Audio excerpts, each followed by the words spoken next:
23 and they're on national television saying, I just want to meet a guy because it will make my life complete. What are we telling society about us as women? Welcome to Two Women, Wine and a Dollop of Truth, the hilarious and insightful podcast that gets real with you about love, health, life, and celebrates what it really means to be a woman in today's society. Your hosts, Emily Chadbourne, relationship expert and creator of the Forever Love Formula, and Kelly Bowen, world champion athlete and creator of the Exceptional Living Model. Have a glass of wine or two and share what's really working. Hey guys, and welcome to Women, Wine and a Dollop of Truth.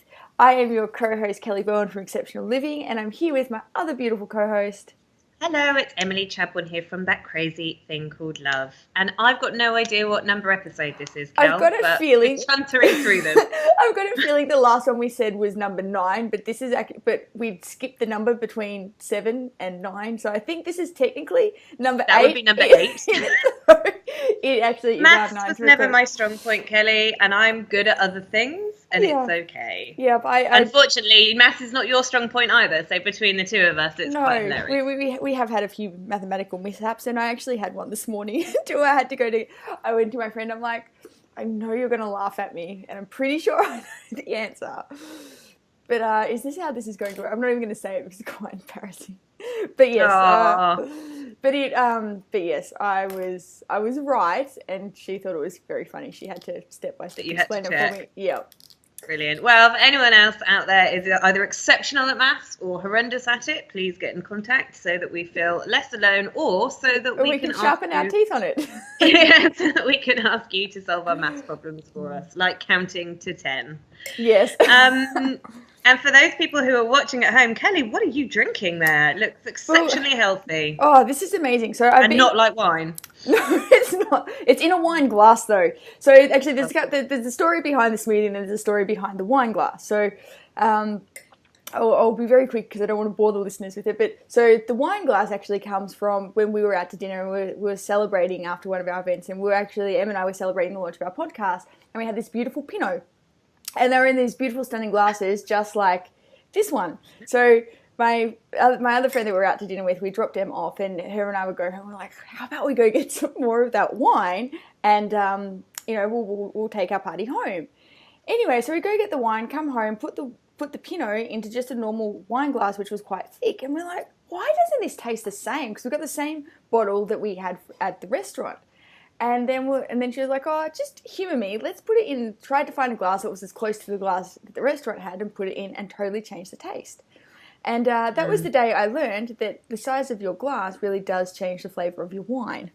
Yeah, the size of your glass also changes the experience of the wine. I always find the larger the glass, the better the experience. The better the experience of the drinking of the wine, and the harsher the hangover the next morning. Seems to be that's the pattern that I would always. It was a nice Pinot, actually. I broke my no drinking rule for that Pinot. It was beautiful. Well, me too. That was me coming off. That was actually me too coming off my no drinking. That was almost just shy of 2 months. Me? Wow, I was honoured to be there with you. Yes, same. Awesome. Okay, so and just so the listeners and the viewers know, it is early morning. It is early morning while we're recording this, which is why there is a smoothie in your wine glass and not a glass of Pinot, because that would officially make you a raving alcoholic. Yes, and the smoothie comes from a program I'm testing out at the moment called WildFit, which is all about going back to the human diet pre-10,000 years ago, because it was as of 10,000 years ago where we started with farming and agriculture and grain started coming into our diets that our health started to go downhill. So it's all looking back as we evolved through anthropology and going back to what was the real original raw human diet. And one of the things that they've got us doing is, so I'm still within the first 2 weeks of this program. It's called Wild Fit, run with a guy called Eric Amades. I always pronounce his name wrong. Anyway, I'm really enjoying it, and there's some really clever things that they're doing. But right now, they have us nutritionally loading. So they've got us drinking so much water and eating so much food, there is just no opportunity to be hungry. And it's funny, I haven't thought about sugar once. So this smoothie, this smoothie is part of the nutritional loading. And I've got to have it every day. But the size of the smoothie, there's like a whole like buzzer, what are those things called? Blenders full of this buzzers that I have to drink by the end of the day. And it's funny, like I'm lucky to get through the smoothie for the day. let alone everything else I'm meant to be eating on top of it. So I'm really curious, because I do believe when making dietary changes, like a diet isn't something that you go on and come off. A diet is a way of life. It's a way of nutrition. It's a way of taking care of your body. That I think it's something that you should be adding in, not taking out, purely because of the way that the brain works and the way that we process that kind of stuff. I'm really enjoying what they're doing and the ease of it, because it's a bit of a no-brainer, and I'm all for innovating, making things better and making things simpler for my clients. Awesome. So yeah, that's the story. I am on a strict coffee diet right now. I will be drinking mug after mug after mug of coffee, and potentially trying to sleep a little bit more this weekend to compensate. That. Right, let's get to this, because I've got so much to say about the topic. Yes, please. We've gone a very long way back into the topic. So what are we talking about today, Em? Well, now this is going to be a little bit off sync for the listeners, because the finale of The Bachelor happened a couple of weeks ago, and there'll be a little time delay and a bit of a time lag, but I think the topic is so relevant, and I've got so much to say about it, that I think it's worth having this conversation anyway. So I did not watch The Bachelor. I have a huge issue with the whole concept of the program, which, don't you worry, I'll talk about. I can't wait. But I did happen to be at a friend's house on the day of the finale, and I got to say, I mean, as a television program, it has been beautifully crafted. And I mean, I was in the room for about 2.5 seconds. I was hooked. So as someone who absolutely hates the whole premise of the program, I was literally in front of the television with my mouth open, like eyes wide, like, what's going to happen? Who's he going to choose? So I don't want anyone to think that, I'm one of these sorts of people that advocates a program and stands by it staunchly. I actually find the whole thing very interesting, but I do have a real issue with this idea that we can, as women, tear each other down and bitch about each other and hate on each other in the way these women seem to be doing in order to win the affection of a guy who hasn't even bloody deserved it. Yeah. I find the whole concept very dangerous, and I know it's a form of entertainment, and I know it's heavily edited, and as I said, hats off to the story producers, hats off to the editing team, because as a piece of television, as a piece of reality television, it's exceptionally great. Oh, it's brilliant. But by my standards, as far as I know, I'm certainly not in that game, but from what I can gather, they've executed the whole thing very well. Hats off to the producers. But this idea that we are airing on national television, which anybody can watch, really young, impressionable girls can watch, which advocates that this idea that we should be fighting each other for the affection of a man who may or may not grace us with his love, and who is actually openly seeing multiple women at the same time, I think it's a very disempowering thing for women. And I find the whole thing really icky. And someone asked me this question the other day, because I'm quite vocal, as you may or may not have guessed, Ellie. It's one of my favourite things about you, Em. Oh, thanks, babe. And one of my friends said to me the other day, they were like, well, what about The Bachelorette? Like, it's fine. Oh, that's right. She said it's fine because there's The Bachelorette. So it's okay that we have this model and that we're watching this kind of play out because the boys are doing it as well. But here's the thing. They're not doing it. Yes, the premise, again, the structure of the program is the same. You have a group of people who are vying for the attention of one other person of the opposite sex. Mm-hmm. But when I watch it, The Bachelorette, and I don't really watch either of them, as I say, unless I'm in the room and then I'm hooked. But The Bachelorette... I like that disclaimer. I'm completely happy to admit it. Happy. Here's the thing with The Bachelorette. Men compete with each other in a different way. Men compete with each other in a look at me, look at me, look at me way. And women compete with each other in a I am going to tear you down so that I can get my prize. And that's what upsets me about this. Now, the idea that you should be vying for the attention of somebody else who doesn't deserve your attention hasn't proven their intent with you. I think is very devaluing, both to the men and to the women in terms of contestants. Mm-hmm. But it's the bitchiness that is encouraged and egged on between these women to really attack each other in order to fight for the affection of a guy that I don't see in The Bachelorette. And I think that's where that sort of slight difference is for me. Overall, I think it's ridiculous to be competing for the affection of somebody else who has not proven to you that you are the most important person in their life already. Yep. Well, look, there's a few different things with that. Like, I'm listening to you speaking and I'm thinking about how we're wired, like the strengths of the feminine and the strengths of the masculine. And it reminds me of some of the Alison Armstrong stuff that I listened to quite a long time ago. And she's one of the very, very famous relationship coach in... She's a legend. She's a legend in her own right. She's an absolute icon in the fields of relationships. Very popular in America. And what I really like, the way that she talks about the masculine and feminine, and saying that with the feminine, we have... our gift is, and I know we've spoken about this in other episodes, which is diffused awareness, which means we're hyper aware of our environment. However, as we've evolved, like, we've still got this beautiful ability of diffused awareness that we're so aware of everything that's going on around us at any given point in time. And that's one of the beautiful natures of the feminine, because we can be quite fluid and move ourselves and mold ourselves to the situation to be able to, to thrive. And ultimately, it was more about being safe and not being thrown out of the tribe. However, now in the last 70 years, as we've evolved, we've learned how to be masculine. Now, there's a big difference between feminine masculine and masculine masculine. So masculine is tempered by team, honor, and loyalty.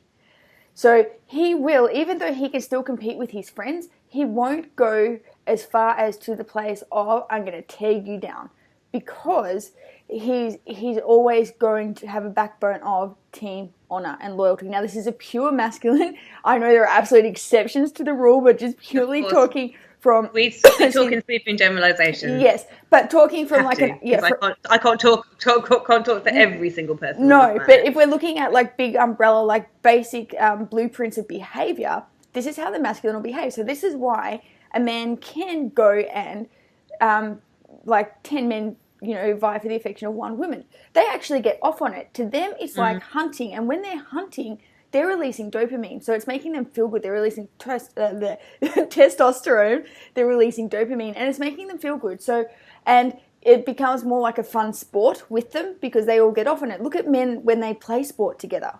Such a healthy It's such a healthy outlet. thing for them to do. Now, here's the other thing that's going on in the feminine psychology. When when a woman's being hunted, she's seeing who's going to be the best suitor for her, and the strongest will prevail. And even if you look at animal behavior, the men always compete for the women. The women don't compete for the men.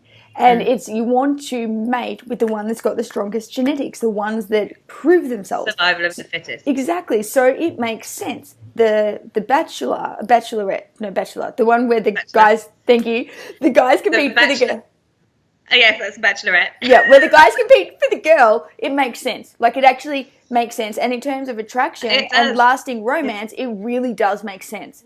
However, when you flip it the other way, now the feminine, we've learned how to be masculine. And if you watch the feminine in workplaces, and I'm going to use the workplace because this is usually where you see the feminine masculine show up. It's where we've been conditioned to be masculine because it's such a masculine environment. The format of business, the language around business, the environment of business is very masculine led. So it's very KPI driven, P&L driven, outcome driven, without emotion.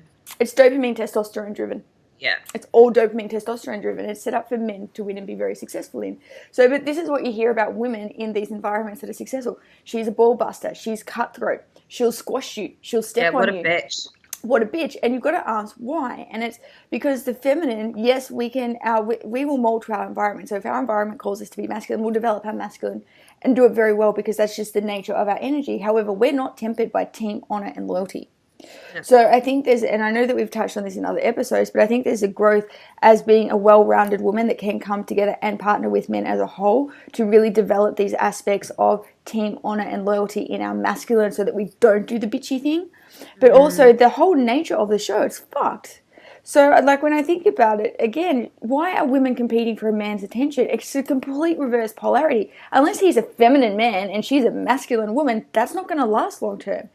I love how you say with that, he's done nothing. Since when do you go sailing on a yacht for a date kind of thing? And there's so much, it's almost This is what my friend said this actually, because we've already had this conversation. My friend said this as we were watching and as I was hooked, and she was like, God, I'd fall in love with a guy on a yacht with a bottle of Moët in my hand at sunset in Bali. Like, the reality of the situation is you don't know that you really love someone until you are witnessing them trying to download a movie off the internet with shit broadband, or till you are wondering... You're stuck in traffic with them.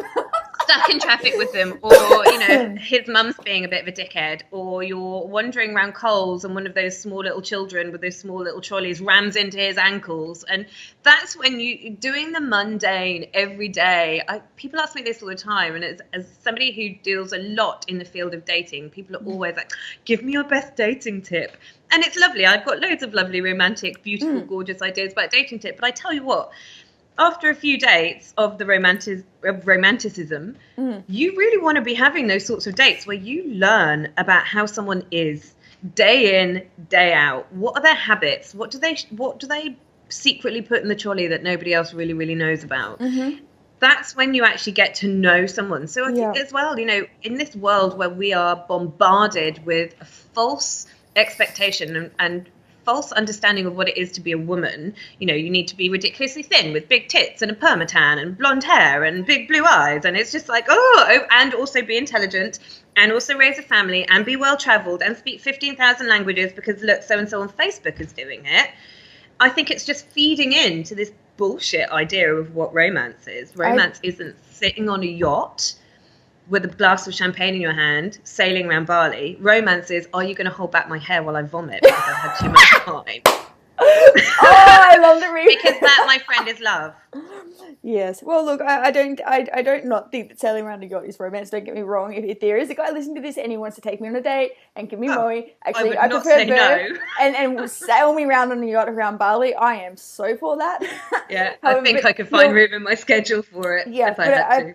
But I think what you said, like, love is made in those moments of when you're holding my hair because I drank too much, or you're wiping my tears because I've just had one of those days and it's been too hard, or or the kids are driving me mental, or your mother-in-law's being a bitch, or I crashed the car for the 4th time in a week, whatever it might be. There's something about my driving. That never happened. I don't know what you're talking about. What car? I've got no food in the fridge, and you bring something. You order dinner. Like, it's those moments, or that you see that struggling with something, so you take care of it for me. You've noticed that the light one of the lights in the study hasn't been fixed for ages, so you just fix it. It's those moments that I think love is built, and it's those moments that trust is built, because we can create romantic moments. And it reminds me of, it's funny because I've really been noticing the difference between what the movies show us romance is and what it really is like day to day. So we watch the big blockbusters where they kiss and they've got the music in the background, and then you've got the beautiful lighting on them and they get their song, and it's like, and we wonder why we don't have like these kapow like experiences with people, because what we're being conditioned to and what we're seeing is so contrastly different to what reality is. It almost reminds me a little bit like, men who watch too much porn can't do intimacy. I almost think women that watch too many soppy romantic movies. They can't shag without music in the background. But what are you doing? Yeah, but so I think like there's a mode of fantasy meets reality. But even like just back onto the topic about how it's really fucked the way that they show women competing for a man. As you said, one, he's done nothing for it. Secondly, it's the complete reverse match of polarity. I'd be so curious to see what the stats are on long-lasting romance what happens after the show compared to when the men are competing for the women. I'm so curious to see what happens. Not only that, though, after they've been through this whole ordeal, I think that there was like they're not allowed to see each other for 6 months. Like, it's so weird, just so that they don't ruin the ratings. But also for women, right? So we want to feel. Well, actually, this is the 3 universal fears. This is relative to all humans. This isn't just women. We want to feel like we belong. We want to feel loved, and we want to feel good enough. Now, the feminine is all about feeling safe. And the whole nature of the show is if he doesn't like you, you're out. So one, it plays into the deepest, it's a survival mechanism. It plays into our deepest fear, which is you're going to be kicked out. Yeah. You're going to be kicked off the island, my friend. You're not good enough. It was playing into the deepest fears of your psyche.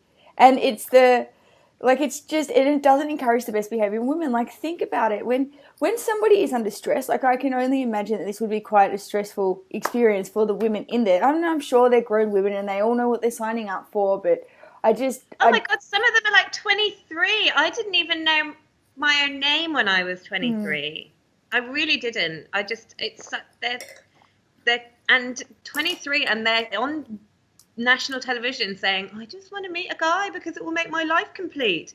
What are we telling society about us as women? Yeah. We want to be out of the 1950s and 60s, and yet we're all sitting down and watching a program like this. Yeah. It's, and I know some of because my friends will love it and they're all like in a Facebook group all talking about it. And as I said, this girl here hooked on that last episode, and I hadn't seen any of the ones before, so God knows how revved up I would have been for the finale had I actually been engaged in the whole season. So I'm not dissing the power of television. I'm not dissing, and when you take it in the context of a television program, great. But here's the reality: it's not just a television program. We're saying something about ourselves as women in society through this medium, and it's not cool. It's just not. I find it distressing. Yeah, addictive. Addictively distressing. But I don't disagree with you. Goodness, I love a good reality TV show as much as anyone. Like, I get right into The Voice, and those, admittedly, it's a different kind of outcome, but same sort of thing though. I just find it really interesting that because my friends are a bit like you, Kel. We're both like this, very much about equality, very much about equal pay, very much about, I wouldn't call myself a feminist because I think it's so dependent on what your idea of feminism means. And I think it's one of those words that is so different. It has such a different meaning for anyone. So I stay away from the word because for some people it's a staunch bra burning thing. And for some people it's about actually being feminine. And for some people it's about equality. So I actually stay away from the word completely. But I would consider that my friends are highly successful women. And are very much about, equal pay and we should have our own rights, and totally agree with all of that. And yet they're buying into this program, which is being broadcast to some very impressionable young minds. Yep. So what if, and I guess the only way we can affect a change or create a change is what we start with ourselves. And yes. I definitely think that there's a problem here, but I think that there are some things that we can do on a self level that's going to impact the way that we're interacting with other women, because again, sometimes I think that we're running off programming of we're running on some of these survival programs. So for example, being in an environment like that or being under a stress environment, the moment you've got cortisol going through your system for more than 7 minutes, you're losing 50% of your IQ. You are not going to be making the best decisions. So what if... I don't make the best decisions with 100% of my IQ now, so let alone when I'm stripped back to 50%. And put in like the worst environment you could possibly put me in. So I think when we really want to, like if we're looking at making a change, like a mass change, it reminds me a little bit of the Michael Jackson song. What is it? Like something, the Man in the Mirror, where he's talking about making a change with yourself first. Do you remember the song, or were I totally on my own on this one? In the mirror. Yeah. But I think what if we were to actually, start to take on the responsibility of creating a new culture, and that's a new culture that is, when we see other women, we find something to celebrate about her, to praise her for, rather than starting to change this whole culture that you see at times where women just pull women down. Yeah, And again, I think, fundamentally that's one of the things that I find so weird about The Bachelor, is that it's encouraging this behavior in women to, like you say, tear each other down instead of build each other up. And I think, again, because we are conditioned into masculine behavior, conditioned into that competitiveness, we're doing it in a very unresourceful way for us collectively as a group. And I completely agree with you. I think one of the ways that we can change that on a sort of personal, everyday, day in, day out level is just to be supportive of each other, and to look, don't look around the boardroom and be grateful that you're a woman in the boardroom. Look around the boardroom and think, how can I get more women in this boardroom? And that's not, it's not about, well, I'm competing against the other women. It's about, I'm, bringing other women in with me, in a really authentic and genuine sisterhood that I don't think we have worked out in our conditioning and masculinity. Yeah, how to do it properly. For sure.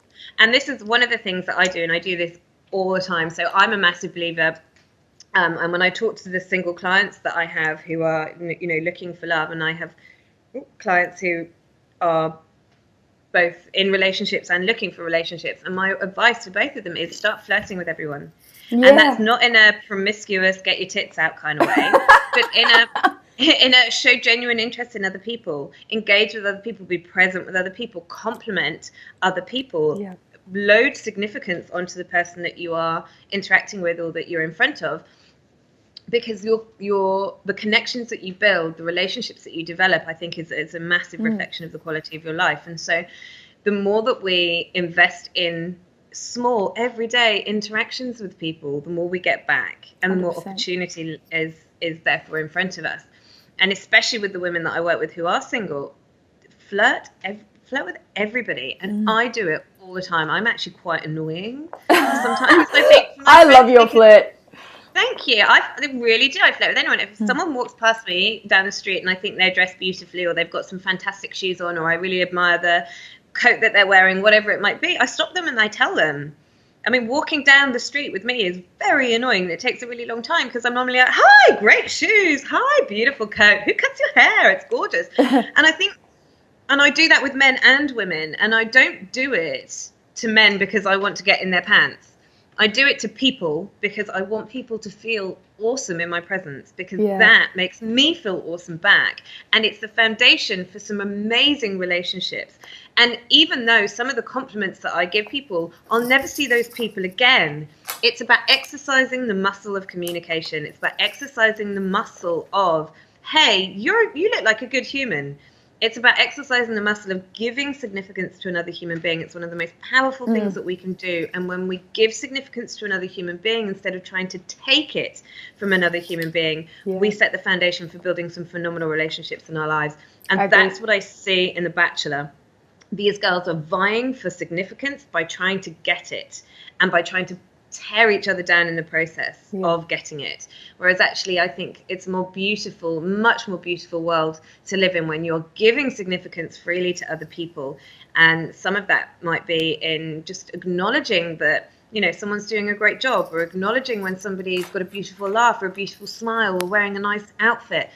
It's just the change that you can effect in somebody's day by just dropping a small little compliment is phenomenal. And women don't do it to women. Men do it to men, particularly in the corporate area, I've noticed. Men are very good at bigging themselves up. They're very good at bigging each other up. Women are, it's like they're competing for their place in this masculine dominated world. And so instead of trying to build each other up, we're trying to tear each other down. And so I think it would be a really interesting experiment if you and I, Cal, and the viewers, if they would love to participate in this, and we'd really love your feedback if you're going to do this with us, please share your experience on the Facebook page. If we just gave ourselves a 7-day challenge of, every day for this next week, I'm going to compliment one other person, and a woman, because let's experiment with how this feels, what we're going to get back as women, just by going out and just not taking less than 30 seconds. It takes 10 seconds just to catch someone's eye in the supermarket and say, hi, how you doing? Your coat's gorgeous. It's a beautiful colour on you. And continue walking. Yeah, I agree. You are not going to lose anything, but what what the other person is going to gain, and then by proxy the energy that you're going to get back. I mean, you can call it karma. I don't really believe in karma in that way, but it's that sort of karmic idea of the nicer you are to people, the nicer people are back to you. Yeah, 100%. And I couldn't agree with you. I still remember there was this one particular day I was walking through the shopping centre, and it was this older lady stopped me to tell me she thought I was beautiful. She's like, I couldn't let you walk past me without telling you this. And I was like, and I actually got 2 steps past her before I even registered that somebody had touched me and spoken to me. Just how like in our own worlds we can get sometimes, and being stopped by this beautiful stranger just to tell me that totally made my day. And I think, and here's the thing, I actually think it means more. That kind of compliment means more coming from another woman than it does from a guy. Yeah. In my world, that's it's said with a certain integrity and a real. And here's the thing, you've got to be real. I mean, you can't stop a complete total minger who looks like they've dressed themselves in the dark with their parents' like 1970s mothball clothes and say, oh my God, you look like a princess. Like, be real about it, be authentic about it. But there is something about everyone that is gorgeous. Yeah, I agree, completely agree. And I think it's a beautiful challenge. I'm totally up for that 7-day challenge.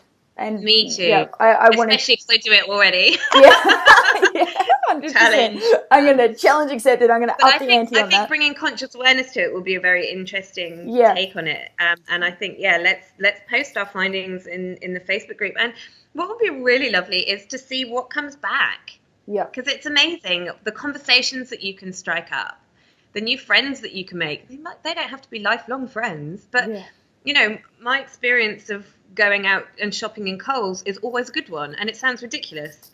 And yes, I know I should be buying fresh, beautiful produce from the organic market down the road, but every now and then I just get my avocados from Coles, and I'm okay with it. There's nothing wrong with that. I think, you know, I engage with people. I don't go to the self-service checkout. I go to the person that's, you know, manually putting the stuff through so that I can engage in a conversation.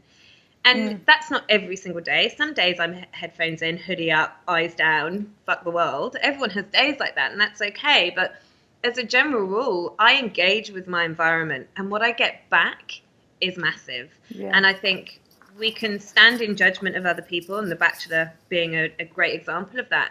But all that really is it's just a massive reflection of how we're judging ourselves. Yeah. So if you are a very judgmental person, and believe me, I sat in judgment of other people and therefore myself for years and years years. And it's something I still work at. Every now and then a really bitchy comment will pop into my head, and I'm like, and I have to talk myself through that. We're all human, and there is a competitive nature in all of us to some extent. Survival instinct. We're a hierarchy. So there is that sort of natural instinct, but I think, you know, we talk about consciously living in this podcast a lot, you know, consciously how we create the world, and we can choose. Yeah. And learning how to live in support of other women as opposed to in judgment of other women has shifted so much the relationship I have with myself. Yeah.